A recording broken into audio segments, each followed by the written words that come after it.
Have you ever wondered what would happen if you just stopped posting on YouTube for a while? Like completely ghosting your channel for weeks? I mean, no uploads, no community posts, nothing. Would your channel die and would your subscribers forget about you?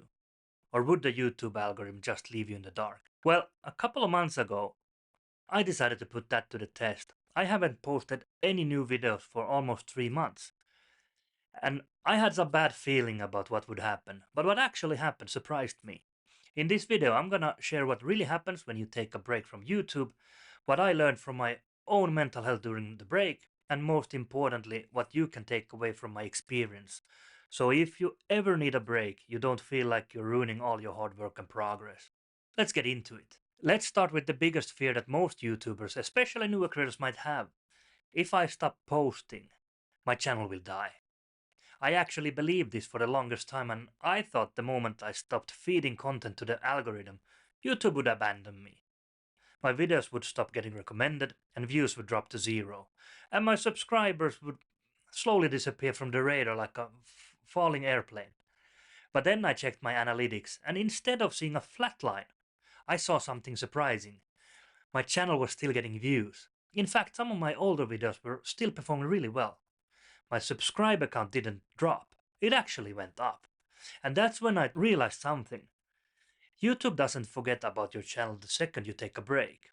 If your content has value and is answering questions people are searching for, let's call it evergreen content, your videos can keep working for you even if you're not constantly uploading. Think about it like this. If you write a book, it doesn't stop selling just because you're not writing a new book every week. When your videos are helpful or entertaining, YouTube will keep showing them to people.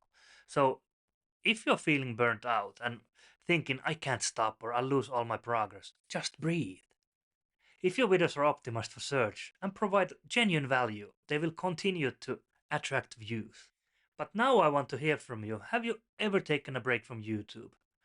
What happened when you did? Drop a comment below.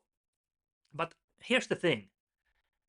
This break I took wasn't just a lesson in YouTube analytics, it was also a lesson in how much YouTube was messing with my brain. Let me ask you something. Have you ever had that moment where the first thing you do in the morning before you even get out of bed is to check your YouTube stats?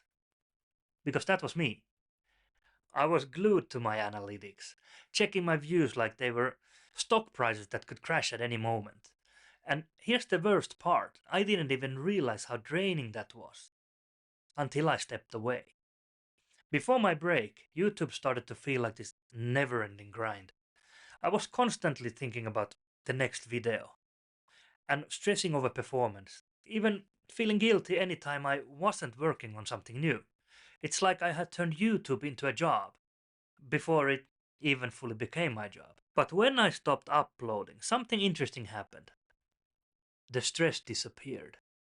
For the first time in months, I wasn't constantly refreshing my analytics and thinking about video ideas 24/7, and I actually had time to do other things. I realized something important. Constantly creating without giving yourself a break is a recipe for burnout. And when you're burnt out, you don't make great content. You start hating the process. You start feeling like every upload is a must do instead of actually enjoying it. And listen, I get it. YouTube tells us that consistency is key.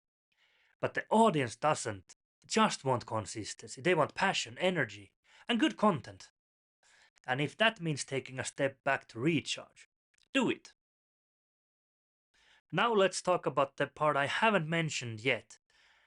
And that's I almost quit YouTube completely once again. At some point during my break, I started thinking that maybe YouTube isn't for me. And maybe I should do something else. I even asked myself, should I get a normal 9 to 5 job and call it a day? And that, well, it's a dangerous mindset. Because the longer you step away, the easier it is to convince yourself that quitting is the answer. But then I remembered why I started in the first place. I remembered how much I like creating content and how much I enjoy connecting with people through my videos.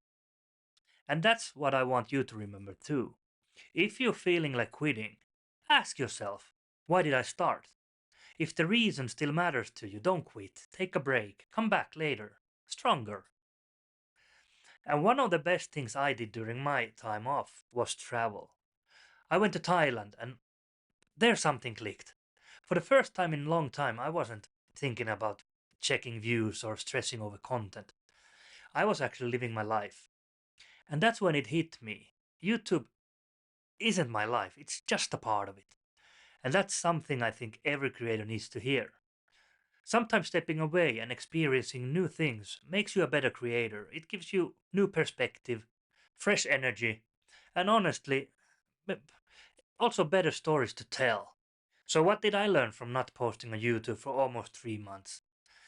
Your channel won't die overnight.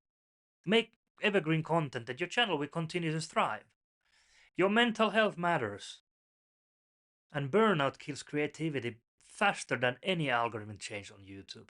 So remember to rest. If you feel like quitting, take a break instead. You might just need a reset, and who really doesn't? There's also more to life than YouTube, don't forget that. And if you want to get more confident on camera and get better at it, watch this next video where I share everything I've learned how to behave on camera. See you there.